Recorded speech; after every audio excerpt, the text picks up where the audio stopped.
Warning: you have just wandered into the Unpopular Playground arena, a unique space specifically designed for young adults and those soon becoming where curiosity meets unconventional learning and dialogue with brutal honesty. If you're a bold and daring rebel who wants more options on your life journey than you have now, keep listening. Welcome, Jen Lin. Welcome back to the Unpopular Playground. This is Jen Lin, and in this episode, we're going to talk about how much you matter. And we're going to prioritize your support and making connections that matter. There's 3 points that I want to talk about, and that is the fact that a lot of young people, teenagers and adults are unwelcome, all of the empty spaces, and our space. We're going to talk about what it's like that there's a place for you with us. So first of all, unwelcome. A lot of you are unwelcome by society. Teenagers and young adults are not made to feel welcome. Many are marginalized, excluded, made to feel unsafe and unwelcome. A lot of judgments, bullying, and a lot of it is based on appearances, personal interests, lack of experience, and simply the background, which leads to isolation. They're in a world of their own because they're not welcome. They're too old. If you're a young person listening to this, you know the feeling. You're a teenager, young adult. You're often too old to be a child and participate in those activities. And you're not old enough to participate in adulting. Even if you're 18, even if you're 21, you're still not old enough. Most people can't even rent a car until they're 25. And you're not taken seriously until you're maybe in your 30s. There just doesn't seem to be a place for you. And a lot of you are discriminated against. You have your typical discriminations that are illegal: skin color, hair color. Well, that can always be changed. Maybe no hair. Maybe that can't be changed at all. So many things, but what's not discussed a lot is the elephant in the room, and that is socioeconomics. And that's the driving force that motivates a lot of people to change it. Because let's be honest, we can't get anywhere without money. Money drives the world. And if you don't have it, you don't get to be in the club. You don't get to participate. You will be excluded. Some of those effects are academic, limited resources, no technology, low technology, school quality, underfunded, increased class sizes. I don't know how that goes, and how does that make us feel?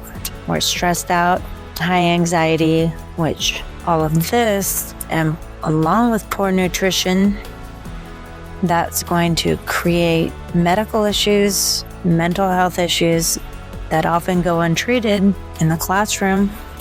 It's spilled out into behavioral challenges with stress and anxiety and poor nutrition. That's an elevation of cortisol and insulin, which leads to the rise in obesity of a lot of our children who turn into teenagers and young adults and society, and the cycle just repeats. And that leads to social isolation because there's a stigma on your status, your socioeconomic status. If you don't have what the cool kids have, then you're often isolated. Even in your lunches, they discriminate against everything. Kids want to belong and have their thing, and if they can exclude somebody, they will, because it's a competition. So there's a pecking order. If you don't have something. Your lack of money status is often what will put you out of the club, because you're not going to be able to have the things that they do to identify you as belonging. That's why a lot of people join gangs, because there's a certain sense of belonging there. And I'm not talking about the gangsters on the street, though that does happen. People end up forming their own little gangs, and they're called cliques. And a lot of these things reduce future opportunities, reduced access, employment challenges for stable and well-paying employment. That's what this whole thing about school preparation and all of this stuff is what it's all about, right? So that you can be able to have what you want and live a good life and be successful. But very often the cycle of poverty often just keeps churning because of all of these things, a great many of these things. It's not exclusive, but it's also not limited to these things. And just because you might have money, just because you're rich, doesn't mean that you're immune from being isolated as well. If you're out of your zone and you stand out, they'll isolate you because you have money. If you're the only one, if you're very few, because you're not like them. So it can go both ways. And then you have workplaces. Well, at least for the young adult crew, the availability of workspaces for young teens has somewhat dwindled. Many people do not hire anybody under 18 because they just don't want to deal with the child labor laws. So good luck, kids, with that. But you can definitely get creative, and we can definitely explore those opportunities that you can create for yourself in another episode. If you're having problems finding employment under 18, if you're in high school, put it in the chat. Let's talk about it. But generally, workplaces, if you are lucky enough to find one, even young adults, heck, all adults, they're having a hard time finding a job one way or another. Even as you get older in the workforce, then you get pushed out because you're too old. Ageism. So it's really everywhere, the discrimination. Then you have workplaces, like I said, lack of mentorship, lack of respect. Young people are exploited, and your contributions are not valued or taken seriously. Then you have cultural gaps. They don't respect your values, your perspective. There's strict expectations for you to conform. Traditional roles, sacrifice. In order to conform to those, you're forced to sacrifice your identity with who you are, your personality, and your self-expression. And don't forget the clubs and the sports teams. A lot of times you're not welcome there either, because they have the good old boy club. And they're often overly competitive in those places because they need their spots and they don't want to give them up. And if you might not be aware of all of your talents and everything that you have, your natural abilities, but if you appear to have more talent than them, they're not even going to let you in, and you're not going to have any idea why. But it's because they're threatened by you and your excitement, and they're real comfortable with where they're at in both workplaces and the clubs, the teams, and your little social groups, your little cliques are that way too. So that's that. Now you have your empty spaces, and I call them empty spaces because there's nowhere else for you to go. If you're not welcome by society in general, is what it seems like. That's what I've noticed. Where are you going to hang out? So many of the main hangout places have been taken away. When I was younger, we hung out in arcades, record stores, the roller rink, drive-ins, movie theaters, parks, malls, theme parks, and bookstores and the library. But a lot of those have been taken away. A lot of them are really obsolete. There's no more stand-up arcades, no more record stores because everybody streams. Very few drive-ins. A lot of eating places, a lot of diners. They don't permit people to hang out for too long. I think there's a few roller rinks. It's not a thing like it was. Skate parks, I'm not so sure, but basically a lot of them are anti-loitering. If they're still around today, they're anti-loitering. They want you to buy your stuff and go. #unwelcome.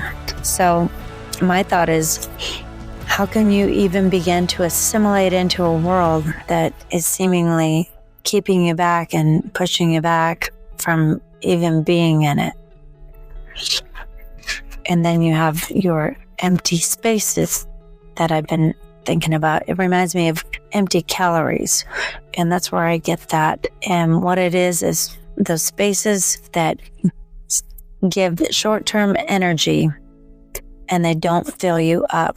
And that would be, so if you're not allowed to hang out in these places, you're going to hang out in abandoned buildings, maybe adult venues, clubs, bars, if you're a teenager trying to sneak into the clubs and the bars. Online spaces, you'll try and get into those groups with the fake, toxic comparing and the luxury brand obsessing with trying to give an image of a life that you don't have so that you can feel like you belong somewhere. And then constantly changing yourself, somebody that you're not, to conform to somebody else's idea. Even work choices, whatever you're doing, anything to belong. It's not lasting. Everyone needs belonging though, belonging and understanding, and it's so sad that many are so desperate to find it as to sacrifice who you are as a person, or that you get so fed up that you self-isolate because it's much easier to protect what's left. Either choice leaves generations upon generations unfulfilled before they even start. And that leads me to the final point, our space. Here at the Unpopular Playground, we want to have a space for you where you matter. There's so many matter movements. This matters, that matters, #this matters. Well, you know what? Here, you matter. #you matter. And all of what I wanted to share based on the other first 2 points, creating the space for us, for our space, our league, in our own league where you can be the real you as you are. So if any of this is resonating with you, you definitely belong in our space. Here on the Unpopular Playground, follow and subscribe on whatever platform you may be listening on. But if you've not done so, you definitely want to migrate over to YouTube. Especially, that's going to be our main channel where we can grow and hang out here, have our community discussions here, and as well as the private spaces that we create for things that probably, and discussions that probably would not be allowed on YouTube, because it seems that everything is offensive, and I don't want to have my YouTube channel demonetized and shut down. Meanwhile, I did find some places where people, young people specifically, and young adults can hang out, where they are hanging out. And I'm seeing it for myself. I see a lot of people in fitness clubs, the sports clubs, and believe it or not, there are some malls still out there. And coffee shops, and I'm not talking about Starbucks here. There's a lot of really cool, quaint, very homey coffee shops where I see a lot of young people hanging out, and they're welcoming them. They're welcoming you. Libraries, it's not like how it was when I was in the library where you can't talk. Libraries had to be hush-hush. But now even libraries seem to be a little bit of a community center. Gaming lounges and music concerts. So those might be some helpful places to start if you don't have a place to hang out with your friends. If you can't hang out at home, these might be some places for you. Some kind of iffy would be the park recreations, community centers, and I would say, air quote, youth clubs. You might, even though it says they welcome teenagers and young people, I was never attracted to them because to me, they were overregulated. There always had to be an activity going on. It's nice to have that to bond or whatever, but I think that, I take that back. I know that everyone, but especially teenagers and young adults, need a place to hang out where you can just unwind and not do anything and just enjoy each other's company and talk about whatever you talk about. So look there. I've run out of time. I am all done, and I hope that you join me in the next episode. Take care and stay curious. This is Jen Lynn, and Jen Lynn has now left the arena. You've been listening to The Unpopular Playground. Thanks for tuning in. If you enjoyed today's episode, please make sure to subscribe for more thought-provoking conversations. We'd love your feedback, so drop a comment and let us know your thoughts. Don't forget to share this podcast with another bold and brave friend who might appreciate our adventurous journey together. And remember to return next Wednesday for our next episode, if you dare. And as always, stay curious. There's so much more to explore.